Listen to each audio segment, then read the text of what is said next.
Assalamualaikum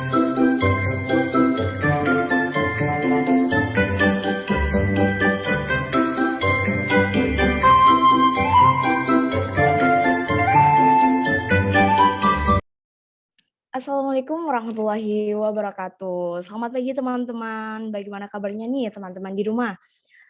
Mengingat kondisi saat ini masih di masa pandemi dan akhir-akhir ini angka kasus COVID-19 atau Omikron kembali meningkat nih teman-teman. Banyak sekali yang mengalami gejala atau keluhan seperti tenggorokan sakit, flu, demam, persendian terasa nyeri. Nah, saya sangat berharap nih kepada teman-teman yang ada di rumah senantiasa dalam keadaan sehat, kesehatan dimanapun dan kapanpun. Nah, ngomong-ngomong masih kondisi di rumah dan masih dalam suasana libur semester nih, daripada kalian bingung mau ngapain, yuk pantengin informasi yang bermanfaat di channel YouTube Media Kesmas IIK Bakti Wiata Kediri di program Public Health Talk. Yang kali ini bersama saya, Alfi Rahmatin, di beberapa menit ke depan akan membahas terkait sharing pengalaman PBL online. Bersama narasumber kita hari ini ada Kak Albida Rifa Ernawati. Kita sapa dulu narasumber kita hari ini ya teman-teman. Assalamualaikum Kak Albida, selamat pagi. Waalaikumsalam warahmatullahi wabarakatuh. Selamat pagi untuk semuanya. Salam sehat untuk kita. Bagaimana kabarnya nih Kak Albida? Sehat? Alhamdulillah sehat. Alhamdulillah. Wah, kayaknya bahagia sekali nih Kak Albida. Alhamdulillah ya, bahagia di semester terakhir. Wah, semangat terus, Kak. Mungkin bisa memperkenalkan diri terlebih dahulu, Kak, agar teman-teman di rumah lebih mengenal lagi nih siapa Kak Albida. Dipersilahkan. Baik, terima kasih. Baik, perkenalan singkat saja ya. Saya di sini dijadikan narasumber berbagi sharing terkait dengan online PBL secara online kemarin. Nama saya Albida Rifa Ernawati. Saya dari S1 Kesehatan Masyarakat, Institut Ilmu Kesehatan Bakti Wiata Kediri, angkatan tahun 2018. Dan sekarang saya berada di semester 8. Terima kasih. Mungkin cukup ya? Iya. Wah, ternyata Kak Albida ini sudah semester 8, teman-teman. Mungkin banyak sekali pengalaman yang akan dibagikan selama PBL online nih, teman-teman. Nah, untuk kegiatan akhir-akhir Kak Albida Rifa ini selama liburan semester mungkin selain holiday, refreshing, healing, apakah mempersiapkan atau menyusun sesuatu nih untuk semester 8 atau semester kedepannya? Semester akhirnya ini? Bisa diceritakan nih, Kak? Untuk sekarang kesibukan saya menjalani kode etik ya, pengajuan kode etik, kemudian ya selanjutnya sudah tahap ke penelitian skripsi sih. Untuk sibuk-sibuknya ya ini. Tapi kalau untuk yang sekarang masih belum karena masih menunggu approve dari pengajuan etik dulu kayak gitu. Ya itu semester akhir hanya berkutik di skripsi, penelitian, revisi kayak gitu. Wah. Skripsi ini mungkin teman-teman menganggap seram ya, Kak, kalau dengar kata skripsi ini. Semangat terus, Kak Albida. Nah, baik, Kak. Selanjutnya kita masuk ke sharing pengalaman terkait PBL online nih, Kak. Nah, sebelum masuk tanya jawab nih, Kak, boleh dijelaskan dulu apa sih PBL itu, apa singkatannya? Mungkin kalau dari viral sekarang kan TBL sekarang kan ini PBL, panik banget loh. Bukan ya? Apa nih singkatannya? Bisa dijelaskan, Kak Albida? Oke. Dipersilakan. Langsung ya, saya sedikit membahas di sini. Untuk PBL sendiri, kalau di tingkat kita, di ilmu kesehatan masyarakat, PBL itu adalah praktik belajar lapangan.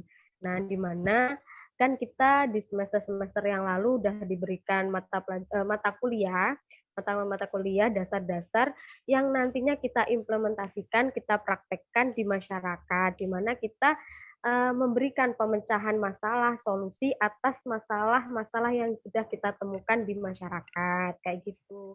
Nah, nanti dari PBL ini hasilnya itu berupa kegiatan-kegiatan dari alternatif pemecahan masalah yang kita angkat di masyarakat, kayak gitu sih untuk gambaran singkatnya.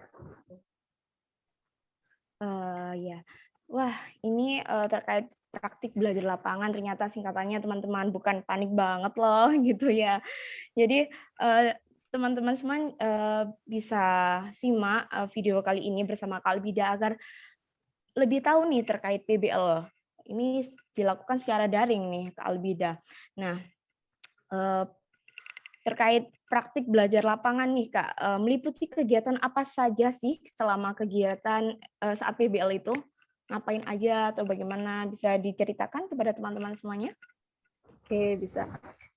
Kalau untuk PBL sendiri di awal, kita dibentuk kelompok ya, dari program studi kita, dari prodi, kita dibentuk kelompok, kemudian kita juga diberikan dosen pembimbing lapangan, itu yang paling utama, yang pertama kali dilakukan, kita tahu dulu kelompok kita siapa. Nah, setelah sudah kita tahu kelompok kita siapa, dosen pembimbing kita siapa, setelah itu kita koordinasi dengan kelompok kita.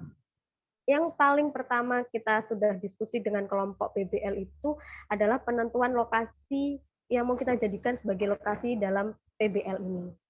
Nah, di dalam penentuan lokasi dari PBL ini, kita juga harus menganalisis, mengidentifikasi apa, kenapa, bagaimana, terus seperti apa, apakah ada masalah yang perlu diangkat untuk dibahas, untuk diberikan solusi pemecahan masalahnya, kayak gitu.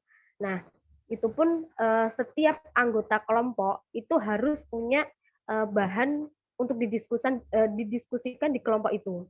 Oh, di wilayahku ada masalah sampah. Oh, di wilayah ini ada masalah penyakit tidak menular dan lain sebagainya. Nah, tetapi tidak asal ngomong, kita juga harus punya alasan mendasarnya.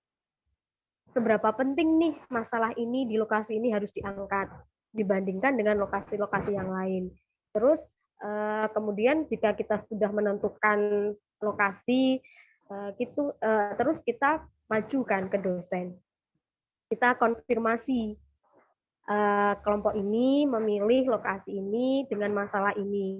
Nah, di saat kita maju ke dosen untuk konsul ya, karena saya dulu juga online, itu kan berbasis by WA, kemudian ada Zoom juga kan, konsulnya seperti itu. Di saat kita maju, kita konsul dengan dosen, itu kita mau bawa apa ke dosen? Maksudnya, di saat kita ditanya, kenapa kamu pilih lokasi ini? Kita harus punya dasar yang kuat. Kita jelaskan secara ilmiah kenapa. Mungkin dari segi kesehatannya ada masalah, dari mungkin pelayan kesehatannya di situ, apakah apa-apanya kita harus jelaskan ke dosen. Jangan asal ngomong, Pak, karena ini, Bu, karena ini, gitu. Nggak bisa. Kita harus maju ke dosen, kita harus punya alasan kuat, kita harus milih ini karena ini penting untuk diangkat, kita selesaikan saat itu. Kita berikan solusi di masyarakat kayak gitu. Jadi, kemudian jika kita sudah melakukan identifikasi masalah, kita tahu, kita analisis kayak gitu, terus kita masuk ke menganalisa penyebab-penyebab masalah yang menjadi kemungkinan dari penyebab masalah dari kesehatan X, Y, Z itu apa. Kita identifikasi di situ. Nah, kemudian kita melakukan analisis dengan memberikan alternatif pemecahan masalah apa yang bisa kita berikan di masyarakat itu, bisa diimplementasikan di masyarakat itu, apa aja, kita list juga, kayak gitu. Nah, di situ nanti diimbangi, di saat kita sudah menemukan masalah, kita sudah kayak memberikan alternatif pemecahan masalah, di situ kita juga melakukan koordinasi, melakukan konsultasi dengan perwakilan di masyarakat. Di mana mengingat kembali karena PBL kemarin itu secara online, jadi melakukan koordinasinya itu by WA, tetapi kembali lagi pasti ada salah satu anggota kelompok itu yang ditunjuk sebagai penanggung jawab lokasi. Pasti ada kayak gitu. Nah, di mana yang menjadi penanggung jawab lokasi itu yang paling beban kerjanya lebih berat ya. Karena apa? Dia harus koordinasi dengan mungkin pihak RT-nya, biar lebih tahu, biar tidak ada, biar tidak terjadi ketidaksalahpahaman antara pemahaman kita, penemuan kita dengan keadaannya sebenarnya di lokasi. Jadi kita kayak konfirmasi ke pihak RT ataupun kader kayak gitu, bener nggak sih dengan temuan permasalahan kayak gini, itu memang terjadi di sini. Jadi kita cross check kayak gitu. Nah, selain dengan konsultasi dengan masyarakat, kita juga konsultasi dengan dosen dalam hal analisisnya bener nggak dengan analisis seperti ini. Nah, kayak gitu. Terus kemudian selanjutnya, selain dengan alternatif pemecahan masalah tadi, didiskusikan bersama dengan dosen ataupun dengan masyarakat, kayak gitu. Selanjutnya kita menyusun rencana berupa kegiatan. Nah, di mana dalam berupa kegiatan ini ditekankan lagi karena kita berbasis online, daring, otomatis kegiatan-kegiatan yang mau dilakukan juga harus secara online. Di mana kegiatan ini harus memiliki tujuan, harus memiliki maksud untuk menyelesaikan masalah yang ada di masyarakat itu tadi. Nah, di mana mungkin seperti penyuluhan ataupun kegiatan-kegiatan lainnya yang bisa menjadi pemecahan masalah dari masalah-masalah kesehatan di masyarakat. Kemudian nanti bisa diimplementasikan ke masyarakat. Kayak gitu mungkin garis besarnya dari kegiatan PBL. Wah, banyak sekali ternyata ya Kak Albida dari Betul. dari awalnya itu membentuk kelompok, ada dosen pembimbing lapangan, menentukan lokasi, menganalisis masalah, terus menentukan bahan yang akan didiskusikan, konsul ke dosen, menganalisa masalah, identifikasi, terus diimbangi alternatif untuk pemecahan masalah, melakukan koordinasi. Sangat banyak sekali ternyata teman-teman. Sampai ada tadi sudah disebutkan sama Kak Albida terkait ada penanggung jawab nih tiap kelompok itu untuk menentukan lokasi, penanggung jawab lokasi. Nah, tadi lebih berat ternyata teman-teman untuk berkoordinasi dengan masyarakat sekitar dan tokoh-tokoh utama seperti RT atau kader tersebut yang udah disebutkan oleh Kak Albida. Wah, terima kasih banyak Kak Albida. Lanjut nih Kak ke pertanyaan inti nih Kak. Ada beberapa pertanyaan untuk dijawab sama Kak Albida. Yang pertama nih Kak, bagaimana situasi saat menjalankan PBL di tengah maraknya kasus COVID-19 ini? Oke, langsung saya jawab ya. Kalau untuk situasi saat dulu saya menjalankan PBL online itu, dibilang ribet, dibilang susah, ya bisa. Karena apa? Karena kan dalam satu kelompok itu pasti beda-beda daerah. Nah, di mana kan pasti kita harus rembukan diskusi antar orang, antar anggota kan pasti ada debatnya. Oh, kamu aja di lokasimu cari. Kadang kan kalau untuk kita sendiri karena udah kelamaan di rumah ya, jadi kan kadang males lah untuk keluar, untuk cari informasi dan lain sebagainya. Kalau nggak benar-benar itu penting, kita dengan teman kita, udahlah di lokasimu aja, pilih yang sekiranya bisa diangkat apa. Nah, di saat itu kan dibilang situasinya itu ribet ya karena itu koordinasi antar anggotanya yang sulit sebenarnya memecahkan masalahnya sekiranya menyimpulkan terus ya udah di lokasi itu kayak sulit gitu loh karena mereka kayak nanti takutnya kayak misalkan kayak ke aku, dilimpahkan ke aku. Nanti aku mikirnya, nanti ribet ngurus ke RT, nanti harus nembusi ke sini, izin ke rumah, semisal nanti ada penyuluhan, terus nanti belum lagi bikin grup, misalkan kayak gitu kan. Jadi kayak mikirnya kan ribet deh nanti kalau online kan kayak gitu kan. Nah, terus kemudian karena PBL semua kegiatan harus secara online ya, di, gimana ya membentuk atau merencanakan suatu kegiatan bisa terlaksana dengan baik di kala pandemi menjadi sebuah tantangan sendiri. Karena apa? Kita membutuhkan masyarakat, partisipasinya kan masyarakat kan. Bapak, Ibu, mungkin Mbak-mbak, Mas-mas, ataupun bahkan adik-adik. Tapi kalau adik-adik jarang ya, mesti ke orang tua kayak gitu kan. Nah, itu sebuah tantangan di mana kita juga harus membuat kegiatan, kembali lagi membuat kegiatan yang tidak mengganggu aktivitas dari partisipasi kita, partisipan kita, maksudnya dari masyarakat itu, ya kan? Kita harus memikirkan itu. Jadi dibilang situasinya enak, ya ada enaknya. Enaknya kita online, kita nggak perlu riwa-riwi, ya kan? Yang rumahnya jauh, nggak perlu ke rumahnya X, nggak perlu ke rumahnya A, kayak gitu kan. Tapi mungkin kalau dari aku sih banyak ribetnya ya, ribetnya koordinasi sih sebenarnya kayak gitu. Wah, ternyata ini banyak ribetnya ya, Kak, di PBL online ini. Karena menyatukan pendapat nih lewat virtual sama teman-temannya dan mencari partisipan, mengolah berpikir keras untuk bagaimana nih kegiatan PBL secara online, membuat partisipan masyarakat semakin banyak dan peminatnya juga banyak juga. Aduh, saya sudah membayangkan saja ribet, apalagi yang menjalankan. Baik, selanjutnya nih Kak, ke pertanyaan selanjutnya. Selama menjalankan PBL, adakah hambatan yang dirasakan karena mengingat adanya pembatasan kegiatan pada masa pandemi ini? Mungkin bisa dijelaskan? Baik, kalau untuk saya sendiri ya, ini menurut saya untuk hambatan itu bisa saya kategorikan ada 3 hal. Yang pertama itu hambatan dari intern kelompok antar anggota tim, itu yang pertama. Terus yang kedua hambatan kita terkadang itu bisa bisa ada bisa enggak itu terkait dengan komunikasi atau koordinasi mahasiswa ke dosen. Itu hambatan menurut saya. Kemudian yang ketiga itu koordinasi ataupun implementasi kegiatan kita ke masyarakat.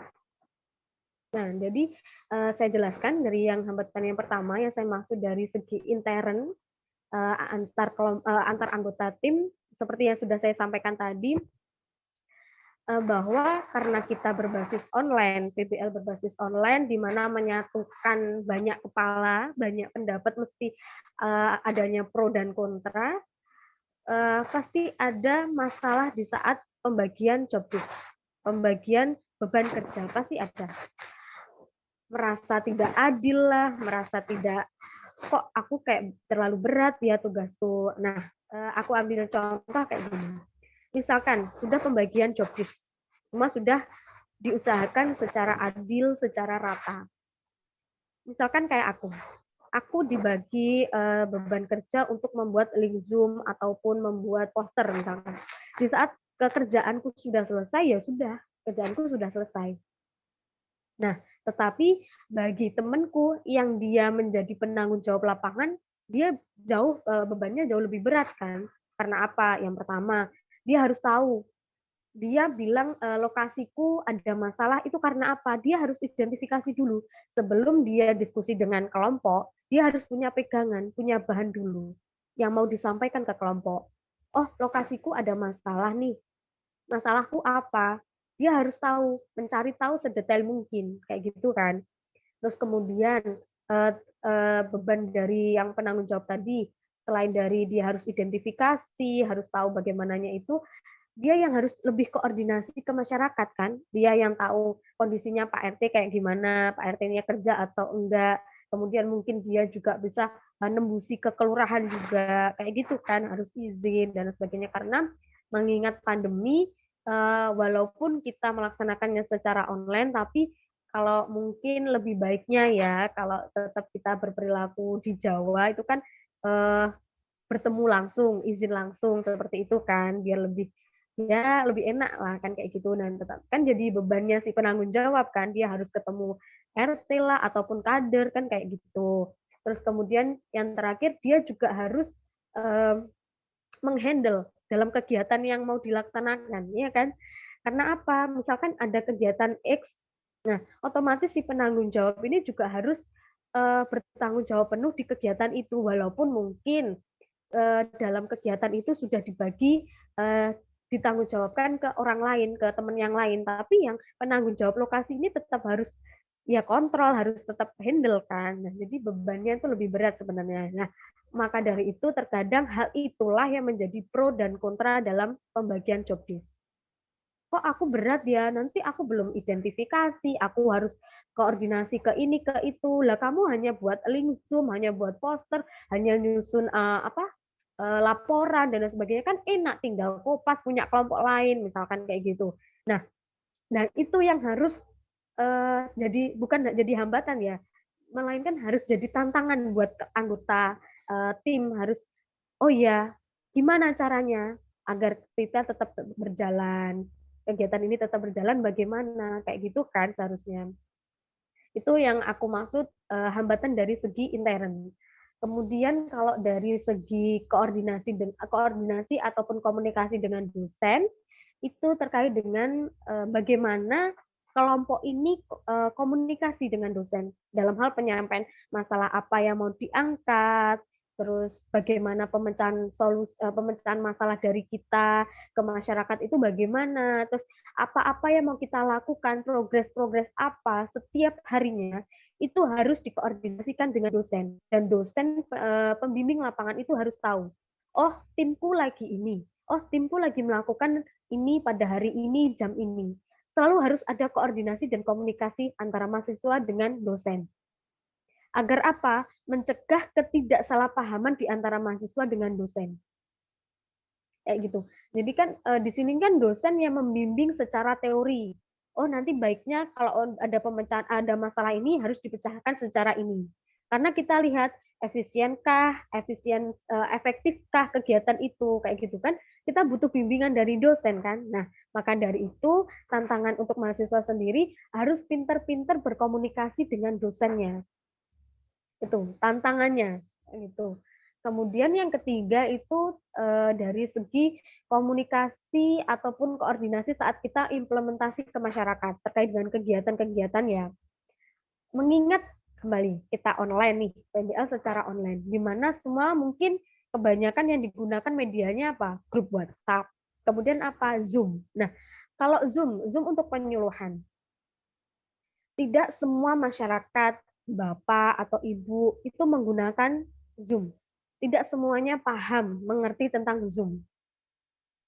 Kemudian tidak semuanya juga punya HP Android, ya kan? Nah, itulah kendala-kendala atau hambatan yang kemungkinan menjadi yang harus kita pertimbangkan sebagai kelompok ini harus kita pertimbangkan solusinya bagaimana ini. Kalau misalkan sasaran kita, subjek kita tidak gaptek lah, mungkin gaptek Zoom. Nah, terus bagaimana? Itu harus kita pertimbangkan juga. Jadi saat kita menyusun kegiatan, kita sudah menemukan, oh kegiatan ini bisa nih menjadi pemecahan masalah dalam masalah X di masyarakat itu. Kita juga harus tahu nih, kegiatan apa yang meminimalisir kayak penggunaan Zoom. Penggunaan Zoom bisa tuh, pakai WA bisa. Tetapi terkadang kalau untuk secara sosmed kayak gitu kan tidak semua kayak bapak atau ibu selalu memperhatikan HP. Ya mungkin buka, tapi mungkin hanya sekilas dibaca, nggak di komen. Nah, di saat kita memberikan penyuluhan secara daring pakai WA misalkan, kadang kan cuma dibaca aja kan kadang kita jengkel ya, karena kita kan mau melaksanakan Iya, kewajiban kita, tanggung jawab kita di situ. Tetapi kalau hanya banyak dibaca, skip-nya. nah kayak gitu kan ya gimana kita mau nuntut dia harus komen ya kita nggak tahu kondisinya dia mungkin lagi sibuk apa, dia lagi ngerjain apa kan kita nggak tahu. Nah, tapi kalau kita pakai Zoom, nah kita harus tahu juga kita mengadakan Zoom di jam berapa, ganggu nggak, mereka ada kegiatan nggak, terus mereka paham nggak dengan Zoom itu. Jadi benar-benar di PBL itu tantangan kita harus benar-benar tahu situasi masyarakat kayak apa dari segi teknologi yang terutama ya kan karena kita berbasis online kita harus tahu mereka mampu nggak sih dengan teknologi menggunakan Zoom atau menggunakan WA ini mereka aktif nggak kayak gitu. Kalau kita menyampaikannya secara kayak gini mereka gimana kayak gitu kan itu menjadi tantangan kita sendiri kayak gitu. Jadi baik dari yang penjelasan saya yang pertama, kedua, ketiga, sebenarnya bisa dikatakan jangan hambatan ya. Mungkin tantangan kita sebagai mahasiswa memecahkan masalah, selain memecahkan masalah kesehatan, memecahkan apa ya? Apa tadi tentang teknologinya, situasi dari masyarakatnya itu kayak apa. Kita juga harus bisa memecahkannya, mengambil jalan tengahnya. Agar apa? Kegiatan yang kita sudah rencanakan, yang kita sudah temukan sebagai pemecahan masalah di masyarakat itu bisa terlaksana, bisa dijalankan dengan baik dan berkelanjutan. Yang paling penting PBL itu selain kita memberikan pemecahan masalah, kita menemukan alternatif pemecahan masalahnya, kemudian kita memberikan kegiatan. Nah, tujuan lainnya adalah kalau bisa kegiatan yang sudah kita berikan, yang kita sudah rencanakan itu harus ditindaklanjuti oleh masyarakat itu sendiri. Jadi ketika PBL sudah selesai, jangan kita ya udah selesai tugasku, enggak gitu. Setidaknya kita memberikan ke masyarakat agar masyarakat itu apa? Mau menjalankan lagi, mau melanjutkan sampai berhasil. Kayak gitu. Jadi misalkan kita membahas masalah hipertensi nih, misalkan. Nah, kita memberikan solusi apa, kegiatan apa yang bisa kita lakukan, yang bisa kita berikan ke masyarakat. Misalkan mungkin kayak senam, mungkin belum ada nih senam lansia kayak gitu, misalkan. Nah, kita berikan berupa kegiatan PBL-nya senam lansia, walaupun mungkin karena nggak bisa luring ya secara daring, kita bisa berikan nih kader posyandu, misalkan ke kader posyandu lansia berupa senam lansia yang sekiranya itu gerakan yang mudah, gerakan yang bisa dipahami, diingat oleh lansia, kayak gitu kan. Nah, walaupun kita sudah selesai PBL-nya, tapi itu kegiatan itu tetap berjalan terus, itu menjadi tujuan dari PBL juga. Kayak gitu. Mungkin terlalu panjang ya? Atau gimana? Bingung? Atau gimana? Tidak, terbawa suasana asiknya menyampaikan dari Kak Alwida nih. Ternyata banyak banget. Gambarannya kayak gitu. Ya, Iya, ternyata kayak gitu. hambatan dan sebuah tantangan dari Kak Albida tadi, komunikasi intern dari kelompok dalam penyampaian masalah ke masyarakat, terus pro dan kontra terkait job desk, mungkin ada ketidakadilan, ada yang merasa ketidakadilan nih pada kelompok tersebut.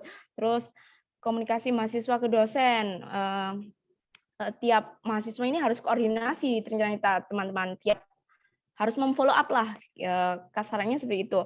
Terus mengimplementasi ke masyarakat. Kita harus bisa memahami kondisi masyarakat, gimana kita akan menyampaikan lewat WhatsApp, bagaimana caranya masyarakat ini tertarik dan langsung tidak skip, asal skip saja. Jadi lebih berat lagi untuk berpikir bagaimana menarik masyarakat untuk bisa memahami yang akan disampaikan oleh mahasiswa yang melakukan PBL online ini. Begitu ya, Kak Albida? Ya, betul sekali kayak gitu. Ya. Baik, bisa dilanjut ke pertanyaan selanjutnya nih, Kak. Itu tadi kan terkait tantangan yang disebutkan Kak Albida, kan banyak banget nih, Kak. Mungkin dari Kak Albida, bagaimana nih cara memecahkan jalan atau mencari jalan keluar agar terselesaikan sebuah hambatan atau dibilang tantangan dari Kak Albida saat PBL online. Bisa dijelaskan? Oke, terima kasih.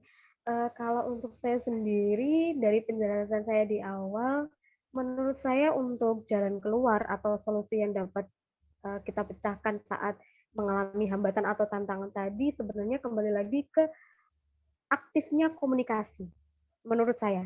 Karena apa?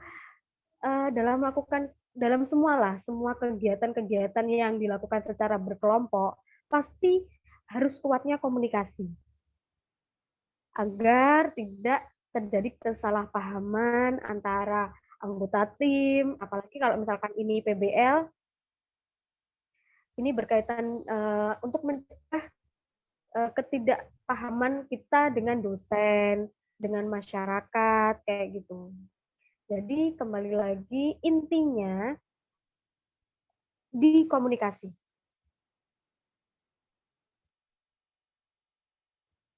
Baik. Halo, suara saya terdengar, Kak Albida? Iya, terdengar? Iya. Jadi solusinya untuk memecahkan sebuah hambatan yang sudah disebutkan Kak Albida tadi itu intinya ini teman-teman, ternyata komunikasi. Jadi harus tiap kelompok atau mahasiswa yang melakukan BBL online ini harus menguatkan lagi komunikasinya agar tidak terjadinya miskom antara masyarakat dan dosen. Seperti itu ya Kak Albida. Iya, betul. Baik, bisa dilanjutkan lagi untuk pertanyaan terakhir nih Kak. Bagaimana cara menumbuhkan semangat agar dapat menjalankan PBL dengan baik di tengah pandemi COVID-19 yang kita semua tidak tahu kapan berakhirnya pandemi ini nih Kak? Dipersilahkan. Oke, baik. Kalau untuk menumbuhkan semangat, jujur ya, saat saya PBL pun saya kadang merasa bosen, karena apa-apa online, harus menghadap laptop, harus koordinasi lewat HP, jarang ketemu teman ya, karena kita mengingat, apa ya, mengurangilah interaksi kita, keluar kota dan lain sebagainya ya kan. Ada rasa lelah juga, terus kemudian kadang juga ada rasa kecewa ya kan, karena mungkin debat saat diskusi dengan kelompok terus pendapatku nggak didengarkan atau mungkin nggak kayak nggak dihargai, terkadang kan selalu ada masalah kayak gitu. Nah, maka dari itu menurut saya untuk menumbuhkan semangat untuk diri saya sendiri, saya mengingat orang tua saya, melihat kemudian mengingat perjuangan mereka membiayai saya kuliah sampai detik ini, sampai saya berada di semester 8 ini, itu yang menjadi semangat saya, "Oh iya, saya harus semangat, saya harus mampu, untuk menjalankan ini sebaik mungkin, harus saya bisa menyelesaikan sebaik mungkin." Karena apa? Saya ingin membahagiakan orang tua saya. Intinya gini, untuk mematahkan rasa kecewa, lelah, bosen saya adalah orang tua saya. Yang menjadi suntikan positif untuk saya, kayak gitu. Nah, tetapi selain itu, selain untuk orang tua, untuk menghadapi saat-saat saya bosen, saat saya lelah, kayak gitu bisalah, karena saya suka drama Korea, biasanya saya drakor kayak gitu. Ataupun kadang saya scroll-scroll TikTok kayak gitu atau Instagram. Setidaknya memberikan refresh-lah untuk otak saya agar terlalu tidak penat, intinya untuk mengurangilah ketegangan untuk hati saya, suasana hati saya, terus ataupun karena pikiran ya kan, karena debat-debat kayak gitu, ataupun saat kena marah dosen karena kurang koordinasi lah atau apa kayak gitu, bisalah teman-teman juga, eee, tapi tetap harus ingat kewajiban kalian, melaksanakan tugas harus selesai. Jangan marah dengan temen, nggak apa-apa lah namanya, itulah seninya kita saat berkelompok. Ada pro dan kontra dan debat itu sebuah seni, kan, ya kan? Sebenarnya, untuk mencegah hal itu, yaitu mungkin bisa nih kalian lakukan seperti yang saya lakukan, kayak drakor, mungkin healing di sekitar-sekitar, jangan pergi jauh-jauh, jangan keluar kota dulu karena ini masih masa pandemi, jadi healing-nya di deket-deket rumah aja, atau main sama keponakan, kayak gitu. Atau mungkin kalau, nyaman dengan kesendirian, maksudnya sering scroll TikTok atau main Instagram, kayak gitu, monggo, gitu. Kalau bisa kalian lakukan untuk meringankan eee, kayak lelah, kecewa kalian, bosen kalian, bisa tuh dilakukan kayak gitu. Mungkin itu ya dari saya kalau saya lagi bosen kayak gitu. Wah, ternyata sedikit melo nih. Iya, Karena semangat dari Kak Albida ini, dari orang tua teman-teman semuanya. Mungkin dari, teman-teman semuanya juga merasakan kalau kita mengingat lagi terkait perjuangan orang tua nih teman-teman, bakal lebih semangat lagi. Kita akan mengevaluasi kesalahan-kesalahan kita selama belajar, selama melakukan PBL seperti itu ya Kak Albida, dan Betul. tidak lupa nih Kak Albida ini melakukan refresh otak nih agar tidak penat selama melakukan PBL online. Jadi Kak Albida ini scroll TikTok, main Instagram, tapi tetap mengingat kewajibannya harus selesai gitu. Dan healing bersama keluarga, tadi sama ponakan, seperti itu ya Kak Albida. Iya, betul sekali. Iya. Wah, tak terasa ini Kak, udah pertanyaan terakhir. Mungkin ini pertanyaan dari saya.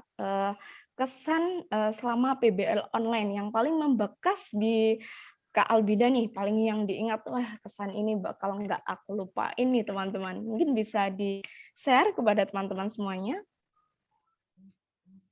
Untuk kesannya sendiri ya, dari aku apa ya?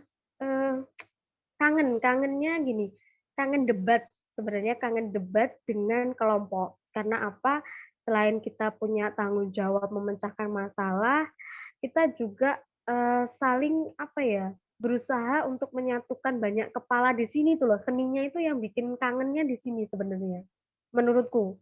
Terus kemudian kesannya apa? Di saat kita sudah memberikan kegiatan ke masyarakat, respon masyarakat saat itu dari kelompok saya sendiri itu, "Oh iya Mbak," kayak gitu, kayak benar-benar menerima dan membutuhkan, dan sangat menghargai atas apa yang kelompokku berikan, kayak gitu. Jadi kayak, oh ternyata pemikiran kita itu diterima di masyarakat, sebenarnya masyarakat itu butuh, kayak gitu. Berarti kita, setidaknya kita memberikan sesuatu yang penting di masyarakat dan semoga membawa berkah nantinya, membawa manfaat ke masyarakat, bisa merubahlah perilaku masyarakat yang sebelumnya mungkin kayak kurang sehat menjadi jauh lebih sehat dalam hal perilaku di lingkungannya ataupun dalam dirinya sendiri kayak gitu.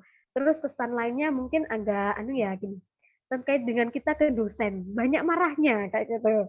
Jadi banyak kena marah, kangen-kangennya debat dengan dosen satu, terus dosen satunya membimbing kayak gitu, kita ngadu, "Bu, Paknya gini, Bu, Ibunya gini, gimana ya, Bu?" Kayak kadang tuh kita kayak, "Wah, ini nih, dosen ini aku bilang nih ke dosen A, karena apa dosen B nggak mau, nggak respon banget," kayak gitu. Kayak gitu sih, karena kan, di kelompokku itu ada 3 dosen pembimbing soalnya saat itu.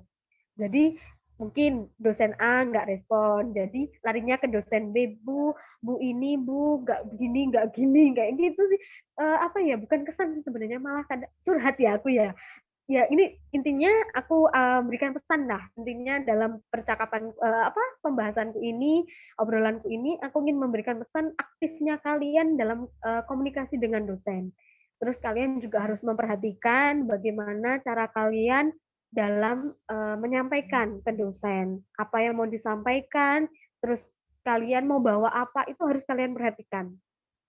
Intinya jangan sampai kalian buat kesal dosen, kalau enggak kalian dimakan sama dosen, kayak gitu. Intinya kayak gitu, tapi sebenarnya tantangan juga buat kalian. Kalian itu saat kuliah mendengarkan nggak kalau dijelaskan materi ini? Karena apa? Di saat PBL, penyusunan laporan ini, semua materi dari, dasar ya, dari dasar-dasar di semester 2 ya, di semester 2 kan tentang dasar-dasar semua. Nah, itu diimplementasikan tuh di laporan PBL ini. Apalagi kayak mungkin aku spill sedikit ya, tentang diagram fishbone, kayak gitu, itu masuk tuh. Terus apa, akar penyebab masalah apa lanjutnya, pohon pemecah masalah itu juga bisa, itu suruh masuk juga. Terus kemudian kayak FGD kayak gitu. Terus tentang, apa namanya, aku lupa namanya, kayak kita pemecahan masalah itu pakai apa ya, apalah namanya, kalian cari ya nanti pasti bisa deh. Apa lupa, maaf maaf banget lupa apa namanya, teori-teori kayak gitu. Pokoknya itu teori tentang AKK, pemecahan-pemecahan masalah kayak gitu loh. Pasti kalian udah dapet deh kayaknya semester kemarin-kemarin kayak gitu. Itu pokoknya ilmu-ilmu yang sudah berlalu sebelum kalian PBL, siapkan dengan baik, pelajari dulu, kemudian ya kalian sambil lihat-lihat lokasi kalian ini sekiranya bisa nggak diangkat masalah kayak gitu. Terus seberapa penting masalah kalian, masalah-masalah yang ada di masyarakat kalian itu kayak gitu. terus nanti kalian hadap ke dosen, bahwa Bu ini secara teori kayak gini. Jadi kalian nggak akan dimakan tuh sama dosen, nggak kayak aku dulu, Bu ini, Pak ini, loh kok bisa kayak gini, panjang udah karena kurang persiapan. Jadi benar-benar kalau kalian udah mau PBL, mau melaksanakan kegiatan PBL, apalagi udah masuk identifikasi dan lain sebagainya, kalian harus siap teorinya. Oh nanti kalau ada masalah gini, oh pemecahannya kayak gini. Jadi benar-benar kalian harus persiapkan dan ingat ada durasi waktunya, ada jadwalnya. Berapa hari untuk identifikasi dan itu harus kalian perhatikan. Gunakan waktu sebaik-baiknya sesuai jadwal yang sudah ditentukan oleh prodi. Soalnya prodi sudah menentukan jadwal minggu pertama, minggu kedua itu kalian ngapain itu udah ada. Jadi benar-benar kalian perhatikan nih manajemen waktu kelompok kalian itu harus benar-benar bagus. Ke dosen juga harus bagus, ke kalian apalagi ke beban masing-masing anak ya. Itu jangan malas. Oke, kalau sudah dibebankan tugas, selesaikan dengan baik. Kalau teman kalian belum bisa, belum selesai, bantu.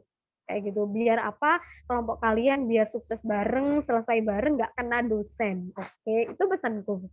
Kalian ya, aku kasih pesan dan trik kayak gitu sih. Wah, keren banget ini. Berarti saling membantu begitu ya, Kak, dalam PBL online ini. Iya, Nah, betul. Harus. iya.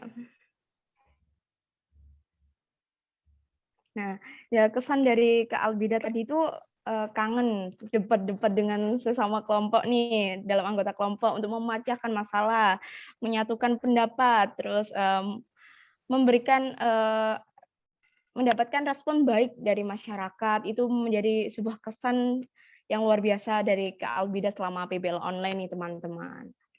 Nah, wah tak terasa sudah berakhir saja nih pertanyaannya, Kak. Saya menyampaikan sebelum menutup nih, saya menyampaikan sedikit kesimpulan dari sharing bersama Kak Albida terkait pengalaman PBL online nih, teman-teman. Nah, kesimpulan sharing pengalaman PBL online ini, PBL tadi yang sudah dijelaskan oleh Kak Albida, PBL merupakan praktik belajar lapangan untuk mengimplementasikan dasar-dasar pembelajaran selama perkuliahan di lingkungan masyarakat. Nah, hal utama dalam PBL adalah penentuan lokasi yang kemudian akan dianalisis adakah permasalahan kesehatan di dalam sebuah daerah tersebut pada wilayah tersebut yang kemudian didiskusikan bersama kelompok disertai alasan yang logis dan dasar yang kuat adanya perdebatan dalam kelompok selama PBL di masa pandemi ini tadi disebutkan sebuah seni dari Kak Albida dan menjadi tantangan bagi mahasiswa. Kemudian hambatan lain seperti antar anggota kelompok komunikasi, peran komunikasi itu begitu penting supaya tidak menimbulkan kesalahpahaman antar pihak. Seperti itu teman-teman semuanya. Baik, mungkin dari Kak Albida ada close statement untuk teman-teman di rumah atau pesan yang ingin disampaikan sedikit, dipersilahkan untuk penutup. Baik, kalau untuk pesan sebenarnya kembali lagi ya, kayak tadi yang saya sampaikan, jadi mahasiswa jangan malu untuk bertanya ke dosen, tapi di saat sudah bertanya ke dosen, kalian juga harus siap dengan jawaban kalian. Terus kalau dengan tim kelompok ini, usahakan jangan baperan. Ya, nggak apa-apa, kadang tersinggung nggak masalah, tapi jangan keterusan. Ya namanya kelompok, ada debatnya, itu seni. Pasti akan kalian kangenin suatu saat nanti kalau udah di dunia kerja, ya kan? Nah, jadi namanya kelompok, kita disatukan dengan banyak kepala, ya harus legowo jadi orang. Kalau semisal kalian di debat, ataupun ada pendapat kalian yang tidak diterima di kelompok, ya jangan marah. Namanya juga kelompok, kan musyawarah untuk mencapai mufakat, ya kan? Betul? Nah, maka dari itu jangan baperan ya. Kalau dari misalkan nanti ada kegiatan PBL terus masih online, pasti ada debat-debatnya, nggak apa-apa. Terus kalau untuk ke dosen juga sama, jangan terlalu baper. Kalau misalkan dosen itu marah, marahnya dosen itu sebenarnya adalah membimbing kalian supaya jadi lebih baik dalam hal kalian suruh belajar lagi sebelum kalian maju ke dosen. Intinya kayak gitu. Biar apa? Biar kalian nggak kosong saat ditanya, saat diajak diskusi itu biar nggak kosong. Kayak gitu. Terus kalau untuk ke masyarakat, untuk pesan saya sendiri, tetap ya perhatikan prokes, kalau misalkan harus, luring dalam perizinan kah, ataupun, intinya apa, izin ke RT atau ke kader atau ke kelurahan seperti itu, tetap perhatikan prokes, kemudian ya tetap, perhatikan dalam tutur kata, perizinannya bagaimana, apapun yang kita ucapkan, apapun yang kita katakan itu harus kita pertanggungjawabkan. Nah, jadi itu mungkin pesan yang dapat saya sampaikan hanya itu untuk perbincangan hari ini, kayak gitu. Wah, terima kasih banyak Kak Albida. Ini ada apa, statement dari Kak Albida, jangan baperan nih teman-teman kalau melakukan PBL online atau hal apapun itu jangan baperan. Terus harus legowo sesama teman. Terus marahnya dosen itu bukan karena marah benci teman-teman, karena membimbing untuk teman-teman semua agar lebih baik lagi untuk kedepannya. Dan untuk terjun ke masyarakat, Kak Albida berpesan kepada teman-teman semuanya untuk mematuhi protokol kesehatan dan memperhatikan etika atau sopan santun yang akan disampaikan ke masyarakat. Seperti itu ya Kak Albida. Iya, betul sekali. Baik, saya mengucapkan terima kasih banyak kepada Kak Albida yang sudah bersedia menjadi narasumber Public Health Talk. Semoga kita bisa bertemu di kampus dan sharing lebih banyak lagi terkait pengalaman, pengetahuan, yang lebih banyak lagi bersama Kak Albida. Begitu nggih, Kak? Siap. Semoga pandemi segera berakhir, doakan saya segera Amin. menyusun skripsinya lancar, tahun ini Wah, selesai sesuai rencana dari awal ya, dari tahun 2018 selesai tahun 2022, doakan lancar-lancar. Begitupun dengan teman-teman yang sekarang lagi di semester 6 ya, semester 6 ataupun semester 5 ataupun apa ini, 4, iya. semoga selalu diberikan kelancaran, terus semangat Amin. kuliahnya, ingat bayar ya, kuliah Iya. itu bayar ya kan. Kalian Iya. nggak boleh malas-malas, terus semangat, ingat orang tua kalian yang Iya. berjuang, oke? Ingat masa depan kalian yang perlu kalian perjuangkan juga, kayak gitu. Siap, terima kasih Kak Almida motivasinya. Wah, lihat ya wajah-wajahnya ini penuh motivasi banget nih, teman-teman. Sangat terinspirasi. Jangan dilupa nih pesan-pesan dari Kak Albida tadi. Nah, dan saya Alfi Rahmatin, selaku pembawa acara dan mewakili panitia yang bertugas hari ini, berterima kasih banyak kepada teman-teman semua yang sudah menonton video Public Health Talk hingga akhir dan mohon maaf apabila ada salah kata. Sekian, wassalamualaikum warahmatullahi wabarakatuh dan sampai jumpa.